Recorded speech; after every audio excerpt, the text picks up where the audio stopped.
Good day, viewers. I'm Abraham Kamati. In this video, I'm going to show a presentation, or I'm going to present.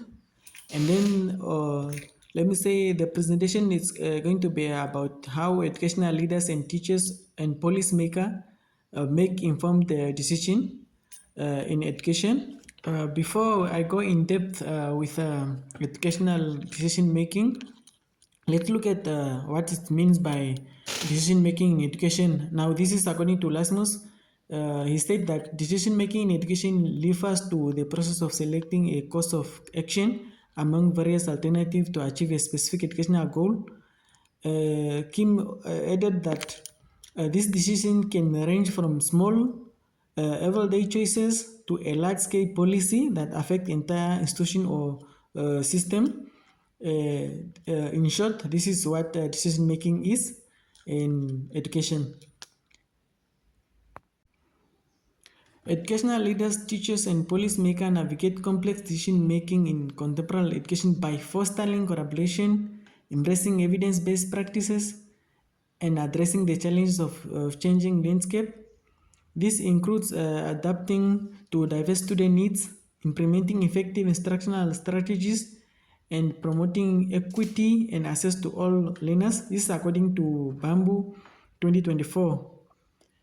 And then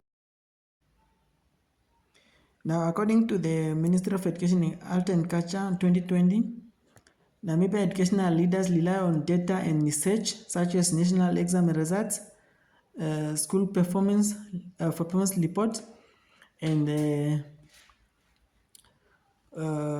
needs assessment to inform decision.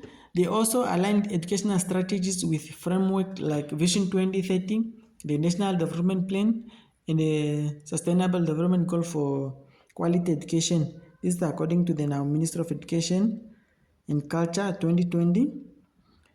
And when we look at how educational leaders, teachers, and policymakers make informed educational decisions, according to LASMAS 2023, it stated that educational leaders, teachers, and policymakers navigate the complexity of decision making by relying on diverse approaches, including ethical consideration, data analysis, collaboration, and understanding the interplay between educational institutions, societies, and the market. He further said that they must also be aware of the influence of gender dynamics and other social factors. And then when you look into now ethical decision making, here it says ethical considerations are paramount in educational ensuring decisions align with moral principles, fairness, and justice. This means considering not only academic outcome but also a well-being and right dignity of student, teacher, and other stakeholders. So ethical decision making involves choosing action that are morally justifiable and promote a positive and equitable educational environment. So we are also looking at data analysis and evidence-based practice.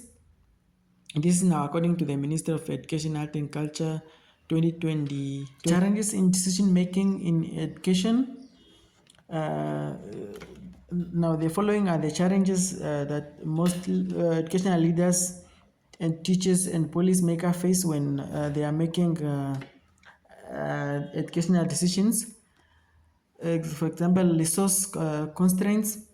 And now here it says Namibian faces significant financial and infrastructural limitation in education, including insufficient funding for school, lack of resources for learning material, and inadequate infrastructure. The other one is human resource. It says a shortage of qualified or experienced teacher is also a challenge. Inequities, the educational system still grapple with historical inequalities, particularly in terms of access to education for marginalized groups, including those with disabilities, those in rural areas, and those from disadvantaged socioeconomic backgrounds, as well as curriculum development. And the other one, lack of research data. As it says, there's a need for more comprehensive research data to be to better understand the specific challenges faced by teachers and the factors influencing learner performance. And these are the factors now that factors or challenge that facing the that are challenging decision making in education. Now, when we look at the impact of decision making on educational outcome in Namibia, now these are the impact on the access and equity, resource constraint, and inequitable resource distribution can lead to disparities in access to quality education, affecting student achievement and overall educational outcome. We're also looking at quality of education. So lack of trained personnel, inadequate resource, and ineffective teaching practice can lead to poor student performance, and then it will now increase the failure rates and lower the overall educational quality. This is according to Bamboo 2023. So the other one is learner indiscipline. So now this will lead to poor performance and frustrating amongst learner, which can now contribute to indiscipline, creating a challenging learning environment for both students and teachers. We are also having inclusion. These are now challenges in implementing inclusive education practices such as inadequate infrastructure and negative attitude toward disability. This can hinder the ability of students with disability to access and participate fully in educational system. The other one is curriculum implementation. Uh, we are also having collaboration and stakeholder engagement. And it say effective decision making in education often involve collaboration among various stakeholders, including school leaders, teacher, parents, and community members. This collaborative approach can lead to more comprehensive and well-rounded solution to educational challenges. Stakeholder engagement ensure that the diverse perspective and needs are considered in decision-making process. The other point is understanding the context. So educational leader they should not isolate and they should not